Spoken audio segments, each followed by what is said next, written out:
com satisfação cumprir uma missão. Primeiro, examine-se a sua vida para saber o motivo da enfermidade. É espiritual o motivo? Então chame quem? Os presbíteros. Reconheça a autoridade espiritual dos presbíteros. Reconheça. É uma bênção. E quando os presbíteros chegarem lá para orar, o que a Bíblia fala? Confesse. Amém? Primeira ordem, ore. Segunda ordem, confesse. O problema é pecado? Então o remédio é com fé. Porque pecado é igual uma comida que fez mal. Enquanto não joga para fora, não sara. Fica aí a noite inteirinha rolando e fazendo um barulho feio por aqui, por acolá. Até que você joga fora. Aí quando joga fora, sarou. Ficou bom de novo. Tá batuta de bom, como dizia o pastor, saudosa memória, pastor Antônio Baltazar. Ficou, ó. Pastor, mas é feio demais. É feio, irmão. Mas é nojento. Mas é fedido, mal cheiroso até na tampa. Mas fique tranquilo, que esse processo de cura pode até produzir mau cheiro, pode até produzir mal-estar, angústia, mas quando se joga para fora, o processo de cura é estabelecido instantaneamente na vida da pessoa. Enquanto a sujeira, fique tranquilo, Deus sempre levanta alguém para limpar a sujeira. Bendito seja o nome de Jesus. Você pode glorificar o nome dele, porque ele sempre levanta alguém para limpar a sujeira. Aleluia. E aí o texto diz isso. Unja com óleo. Nesse particular do óleo, eu quero trazer aqui 2 alertas. Primeiro alerta que eu trago acerca do óleo. Cuidado com a unção generalizada. Com base nesse texto, você vai orar por quem está enfermo. Você vai ungir quem está enfermo. Não é para sair ungindo todo mundo e tudo que encontra pela frente. Eu quero ganhar um carro, aí unge. Não, unção não é para ganhar carro. Eu quero que meu filho passe no concurso, vai unge. Não, remédio para passar em concurso é queimar as pestanas em cima dos livros, de manhã, de tarde, de noite, em cima de direito administrativo, constitucional, matérias específicas, e aí vai para frente. Não é ungir. Ungir é enfermo.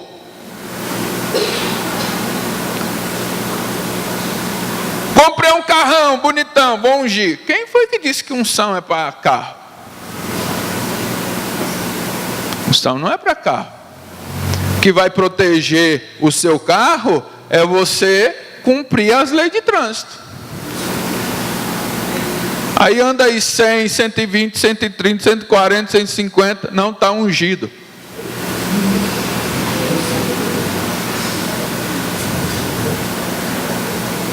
Não, não é por aí não. Unção é de enfermo. Pastor, eu estou enfermo. E eu estou enfermo por causa de pecado. Então está aqui a unção, nós vamos orar. Qual foi o seu pecado? Meu pecado foi isso, isso e isso. Confessou, agora vem a unção. E aí a palavra de Deus diz que essas pessoas são curadas. Aleluias. Glória a Deus. Então eu trago esse alerta. Cuidado com unções generalizadas. Segundo alerta que eu trago em relação a esse particular. Cuidado com as mistificações acerca do óleo. Irmão, o óleo é um óleo normal. Não é o óleo que te cura. Quem vai te curar é Deus, através da oração da fé. Então o presbítero que vai orar por você, a igreja que vai orar por você, o pastor que vai orar por você, com fé, Deus vai te curar, respondendo a oração da fé. E é bom que se diga que Deus não precisa de nós para operar, mas Ele, na sua soberana vontade, escolheu usar o seu povo para que Ele manifestasse os seus grandes feitos, as suas maravilhas, os seus sinais e tudo mais. Amém? Quem está entendendo, diga amém. Então vamos lá. Em relação ao enfermo, em relação aos presbíteros, temos algum presbítero em nosso meio? Eu vou falar para esses que estão aqui e depois vocês falam para os que não vieram. Presbíteros, ore com fé. Você foi chamado para uma missão. Você tem legalidade diante de Deus. Alguém reconhece a sua autoridade espiritual. Chegue lá com uma missão específica de orar por quem está enfermo. E quando você for orar, ore com fé. Ore crendo. Ore confiando. Ore na certeza que é Deus que levanta o pecador, que levanta o enfermo. Aleluias. Ore com fé. Segundo, unja com óleo. Unja. Pega o óleo. Carrega o óleo. Põe no seu bolso. Porque a qualquer momento você pode ser chamado. Aí chama o presbítero, não tem óleo não. Verdade. O enfermo é que tem que achar o óleo para você orar. É mesmo. Aí o enfermo não tem que pegar um óleo de cozinha. Está aqui o óleo de cozinha, não tem o óleo, o presbítero não trouxe óleo, então ora aqui com óleo de cozinha.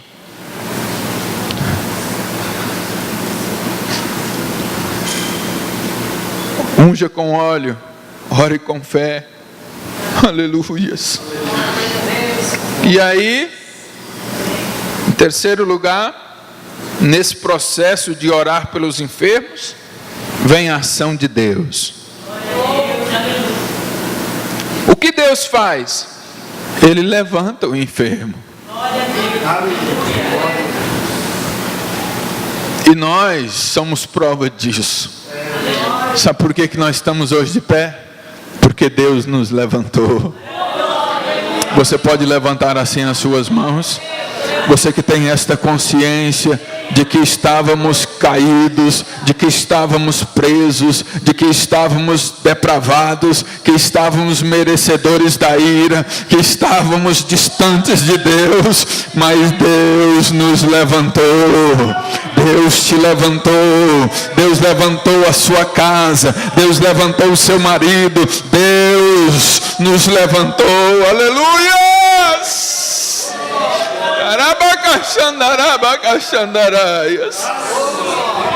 Deus, além de ter nos levantado, Ele também nos perdoou. Isso através da obra sacrificial de Cristo na cruz do Calvário. Porque Cristo foi para a cruz pagar uma dívida que não era dele, era nossa. Porque pecado é dívida. É tão dívida que na oração do Pai Nosso Ele ensinou os seus discípulos a orar: perdoa as nossas dívidas. Se pecado é dívida, quanto é que você devia para Deus? Você tem noção?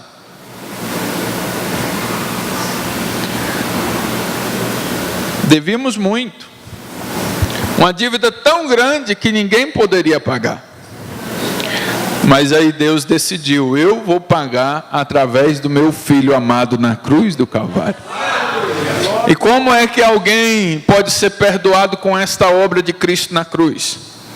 Quando você olha para Jesus, quando você crê nele, aleluias, quando você se arrepende dos seus pecados e abandona as transgressões, então a obra sacrificial de Cristo na cruz vem sobre você. Aleluias. Quem tem esta consciência de que a obra de Cristo na cruz do Calvário veio sobre você, então levante assim as suas mãos e glorifique o nome do Senhor. Bendito seja o Rei dos Reis e Senhor dos Senhores, que pagou toda a nossa dívida na cruz do Calvário. Não existe mais nenhum escrito de dívida contra nós. Foi rasgado quando o sangue de Jesus foi derramado na cruz do Calvário. O enfermo tem que se examinar e ver o motivo da enfermidade. Se for pecado, chame os presbíteros. Quando os presbíteros forem, orem com fé, ungindo. Ouça a confissão. Um detalhe: pecados particulares se confessa no particular. Pecados públicos se faz confissão pública. A confissão é de acordo com o grau da transgressão. Se foi algo que veio a público, escandalizou, entristeceu muita gente, então a confissão tem que ser pública. Mas se foi no particular, ninguém viu, ninguém sabe, só a sua consciência que te condena, então o presbítero ou alguém designado pela igreja, e nós defendemos piamente a figura do pastor da igreja, vai ouvi-lo no particular e tratar o caso no particular, sempre com amor, sempre com misericórdia. Eu me lembro da mulher que foi pega no flagra de adultério. Imagine a cena. Não imagine não. Eu ia falar para você imaginar, mas pula essa parte. Pegaram ela no flagra de adultério. Levaram de manhã cedo para Jesus. Falar assim: ô Jesus, a lei manda apedrejar. E o que o senhor acha disso?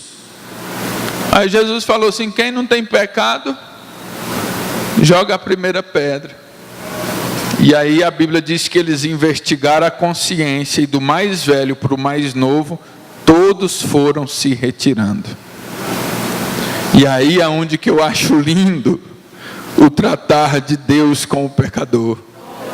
Sabe por quê? Jesus esperou que todos os dedos acusadores saíssem, e ele trata o caso dela sozinha, dizendo: vai em paz e não peques mais. Esse é o tratar de Deus. Não peca mais. Quem mentiu, não minta mais. Quem adulterou, não adultere mais. Quem praticou crimes, não pratica mais. Abandone isso. Largue. Deixa isso para o velho homem que ficou para trás. Rabacaxandaraias. Agora é daqui para frente. Aleluia. Irmãos, a Bíblia não diz. E aquilo que a Bíblia não diz, eu conjecturo. Eu fico imaginando o retorno dessa mulher para casa. Ela passou pelo vale da sombra da morte, porque ela ia morrer apedrejada. Mas agora ela chega em casa. Talvez encontra com o marido com a feição transtornada, vai tomar um copo com água, está trêmula, porque ela sabe do que ela passou, e daqui a pouco ela se reúne com as amigas, e os amigos geralmente sabem o que acontece com outro amigo, e aí as amigas olham para ela e dizem assim: mas você está muito diferente, o que houve? E ela diz: eu mudei de vida. Você que mudou de vida? Vivi uma vida aí de traição, de adultério. Eu mudei de vida. E as amigas percebem que ela está falando sério. E por que você mudou de vida? É porque eu encontrei uma pessoa por nome de Jesus, que disse que não é para eu pecar mais. E eu aceitei este conselho, porque ele olhou para mim diferente de todos os outros homens que já olharam para mim. Aleluia. Aleluias.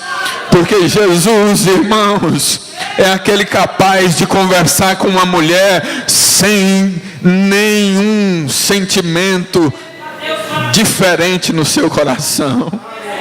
Ele pode pegar uma criança e colocá-la sentada no colo sem despertar nenhum tipo de suspeita.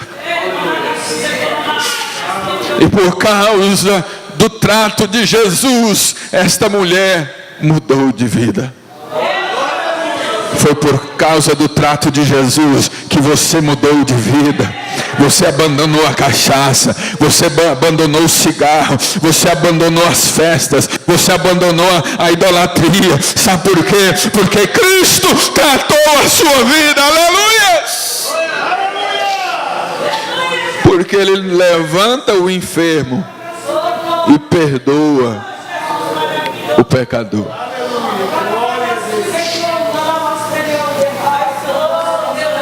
Deus, em última instância, é o que cura.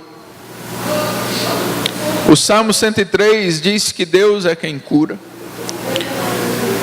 Cura com os meios, cura sem os meios, cura apesar dos meios.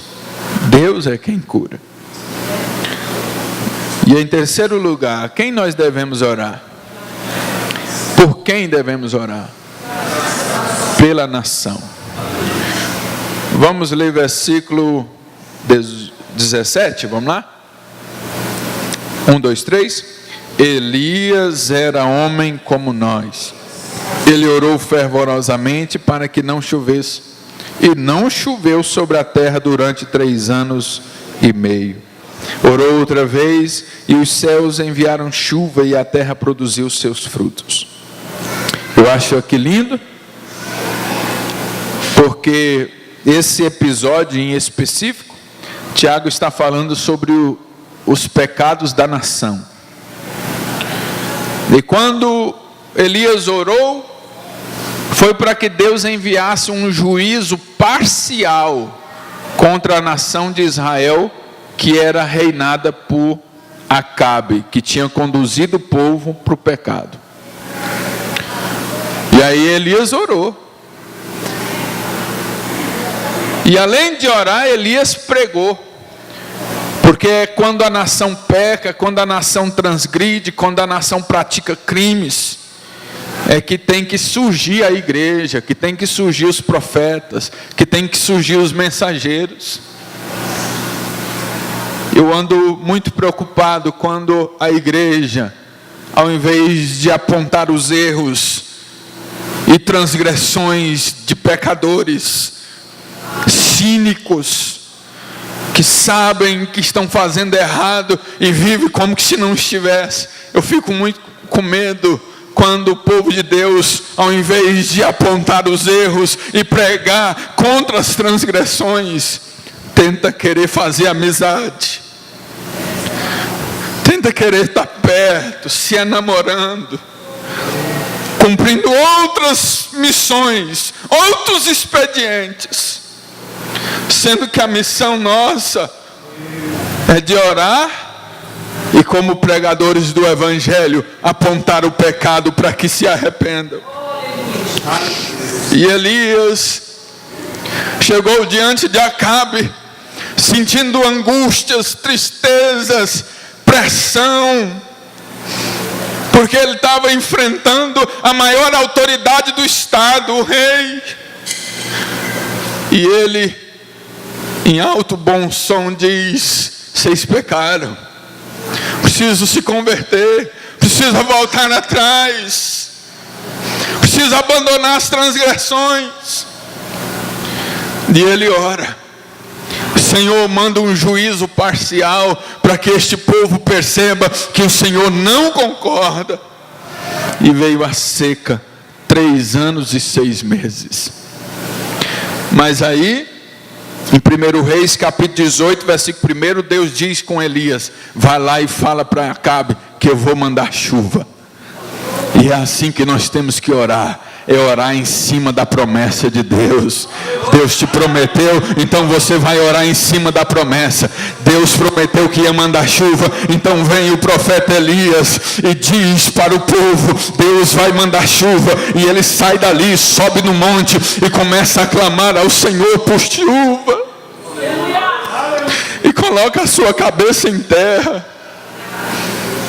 E de repente, lá longe, uma nuvenzinha, que era o sinal que ele precisava para perceber que Deus ia mandar chuva.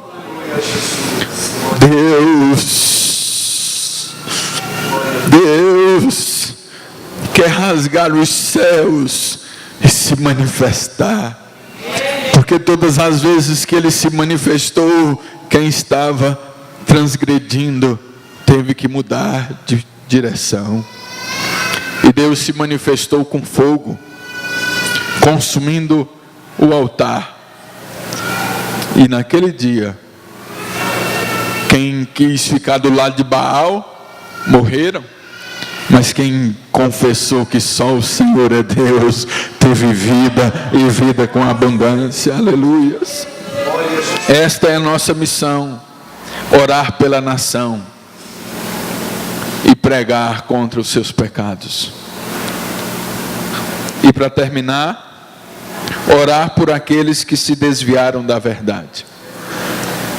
Versículo 19: meus irmãos, se algum de vocês se desviarem da verdade e alguém o trouxer de volta, lembre-se disso: quem converte um pecador do erro do seu caminho salvará a vida dessa pessoa e fará que muitíssimos pecados sejam perdoados. O tempo que nós estamos vivendo é de muita imaturidade. Por circunstâncias banais, tem gente deixando a fé. Mas a nossa alegria não é quando alguém deixa a fé. Mas a nossa alegria tem que ser quando alguém se converte, muda de direção. E para terminar, eu gostaria de ler com vocês Isaías 64. Você pode ficar em pé?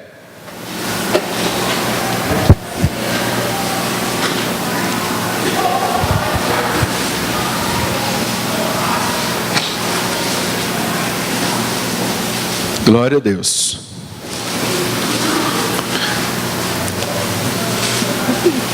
Isaías 64. Gostaria que nós lêssemos bem alto, bem forte, de acordo com a sua tradução, mas que todos lessem. Encontraram? Isaías 64.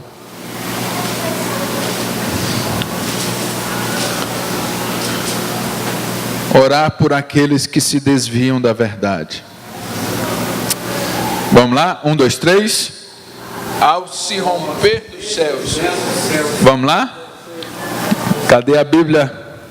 Todos estão com a Bíblia? Bem forte. 1, 2, 3.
Aleluias. Vamos ler juntos o versículo primeiro, vamos lá? Ah, se rompesse os céus e descesse. Aleluia. Só a primeira parte, vamos lá?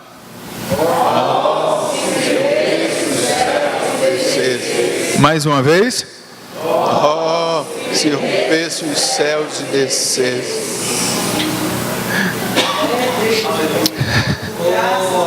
Aleluia, glória a Deus. Isso que o profeta está orando não era uma coisa nova. Deus já tinha feito no passado. E eu venho orando, pedindo ao Senhor que isso aconteça de novo. Eu não quero que eu e a minha geração passe sem experimentar uma manifestação poderosa de Deus.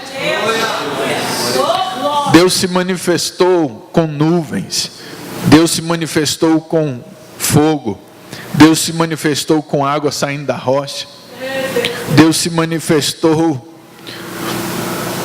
com fogo caindo do céu, Deus se manifestou com Cristo morrendo na cruz do Calvário por nós, Deus se manifestou no dia do Pentecostes. É o mesmo Deus. Levante assim as suas mãos.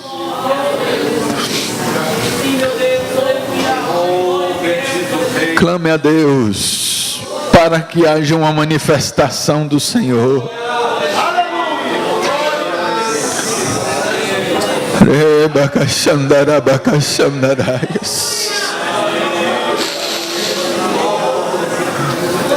Senhor, existem casamentos sendo desfeitos. Se manifeste, ó Deus.